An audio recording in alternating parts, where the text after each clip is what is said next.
Low confidence is often evidenced by not asking questions or not knowing what questions to ask or how to ask them. Oh. By the way, if you don't know who we are Jesse? and Irina Kaufmans. And we come from Radical Connections perspective and how to create a deeper connection with people. And today we're going to talk about how questions can foster and propel deep connection. Yes. In any relationship, not just marriage. Questions can determine the success of dating or even a marriage relationship. Yeah. So let's talk about that. Let's do it. So first of all, questions, they usually start in the toddler stage. And toddlers start off with asking questions. And as we progress in education, we start focusing more and more on the answer. The question starts to no longer be questioned.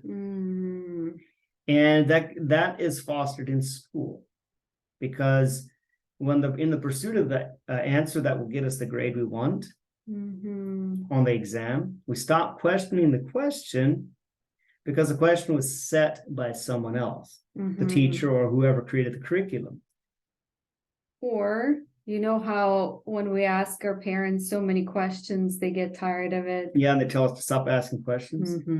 If you had great parents, they probably won't shut your questions down. They shouldn't, because that's a key element in the development of the child's ability to identify objects in their environment and know the correct name for it. And it's part of their development process. So anyhow, in this scenario that I'm sharing about, toddlers asking questions, and then in school you start learning how to you focus on the answer instead of the question. In this scenario, we're not thinking enough about the question. Yeah. And we start seeing every question as having only one absolute answer that's correct in order to get the grade you want. And so it's not quite that simple. Well, let's dive into that. The questions of discovery are what you want to ask. And they are the beautiful questions, and they can never be used too much. Okay, I want you to remember that. What kind of questions are they? We'll get into that. Okay. But questions of discovery, and I'm not talking about rhetorical questions that are statements in disguise. Gives you information, right? Yeah, the good questions forge connection. They help us empathize. They help us to get to know people. They help us to understand why things are as they are. Okay. And so let's talk a little bit about dates. Oh gosh. How to have a successful date.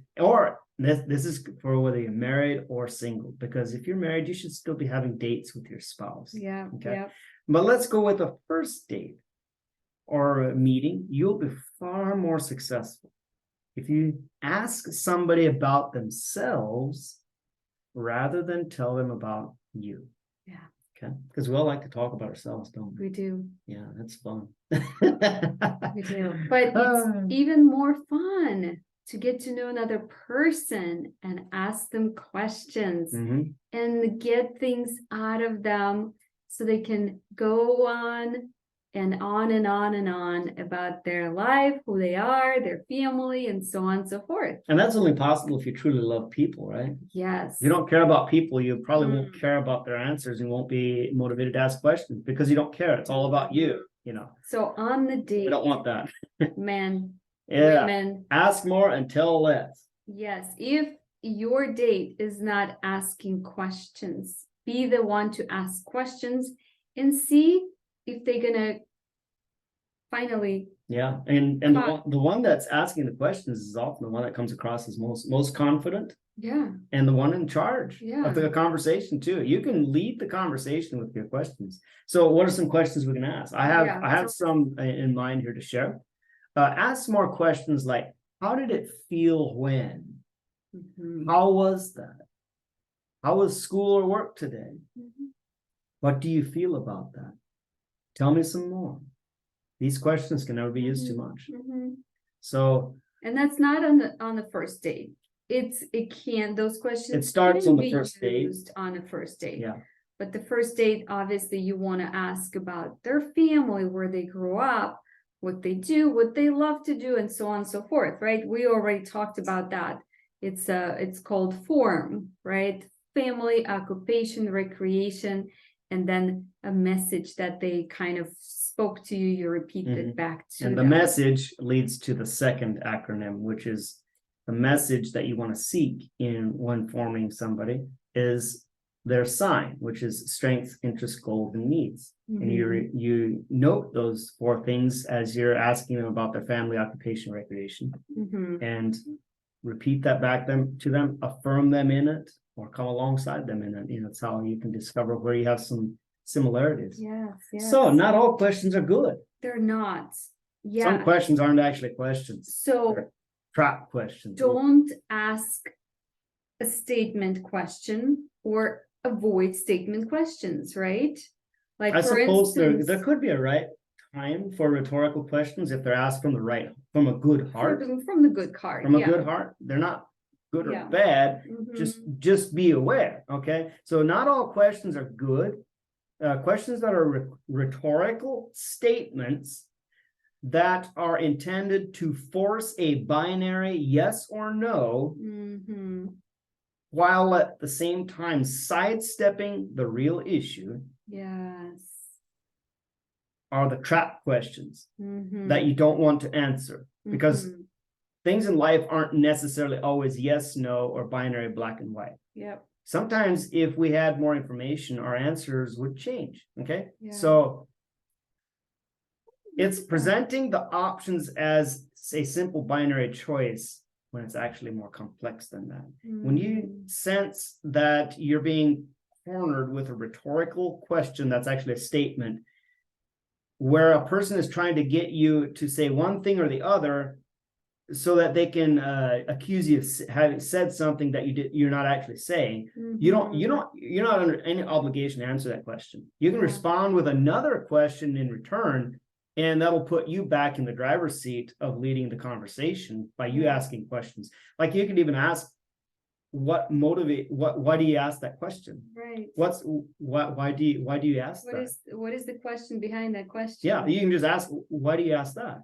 Yeah, because sometimes either there could be a motive behind it, like people might be attacking you by asking a certain question because they want you to answer a certain way. Now, Yeshua, Jesus, I believe he asked some rhetorical questions when he was confronted with the religious leaders. They would ask rhetorical questions. He'd respond with a rhetorical question. So if he could ask a rhetorical question, if you're wise, you can ask a wise rhetorical question in response. So you respond in like kind. If someone asks you a question for information, great, that's great. And you can ask questions back to them for information. It bounces back and forth. That's how you build relationship, trust, and rapport. That's right. Now, if you ask a rhetorical question, that's a trap question. Respond. You either don't respond, you don't have to answer it, or you can respond with asking them why they are asking, or respond with a rhetorical question of your own. Okay. Anyhow, so never trust a yes or no question right out of the gate without asking a few questions of your own before proceeding. Okay. Because for every question you hear, ask yourself, what does the question say of the person who's asking it? That is the true art of asking questions. Ask questions that provide information instead of a simply a binary yes or no. Yeah. And you'll get more connection and confidence built by asking questions for information that spark conversation instead of just yes and no. So I would say ask good questions and question your way into a better connection with people that are close to you, people you want to be close with, community, church, school, wherever you're at, right? Employment. You want to ask questions that are going to connect you, and not the questions that's going to put you into disadvantage or push you away from people. Yep. So, and if you want to practice this and you're really bold and brave and you enjoy social media and you're not scared of social media, and you want to exercise this, is find a post I'm winging this one, by the way. Do your own research and make sure you're doing this from a good heart. Find a post that somebody posted where they're asking a question that you can clearly see that it's a statement, and then post in the comments asking them, why do you ask that? See if you can get to the heart behind the question, and see what comes out of people. Like, ask, why do you ask that? Or give me more, tell me more, what motivated that question. So, and I would say too is that, you know, we're so good at assuming things about people. Instead of assuming, ask and get to know them. You will find out that people are made out of good stuff more than what you maybe assumed, even if you assumed the good things about them. It's just when you assume, you already label them, which is kind of disabling, because that person might not be that person that you created in your imagination by assumptions. So questions, good questions, are always good. If the question creates connection, then it's a good question. If it creates the disconnection, then you don't want to ask those questions. Yeah, and rhetorical questions do tend to create more disconnection than they do to connection. Because it's a trap. Because they're trap questions. Yep. And rhetorical questions often go head to head, mind to mind, battle of the minds, where no one comes out the winner. It's just a battle of wits and who's the smartest, and both sides can be ever so right, but in the eyes of the other one, they're wrong, because they feel trapped and controlled and manipulated and not heard.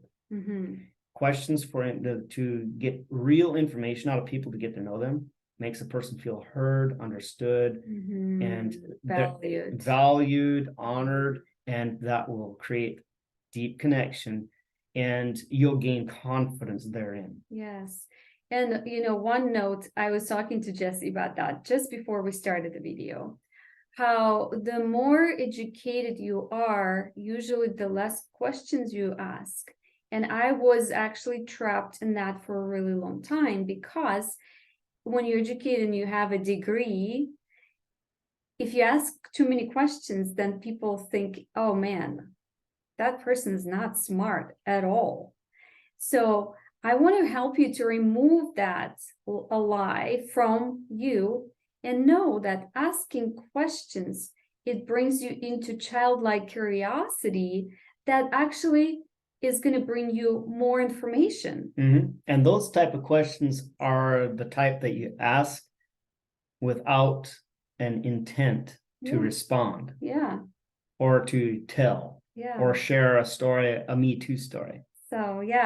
So be free in asking good questions and get to know people, honor them, respect them, and love them. And if you're really serious about it, take notes while you're asking questions about the person. So you can remember those details and really get to know them. I think we covered it all. Oh, we covered a big field. All right. I'll see you next time. Bye.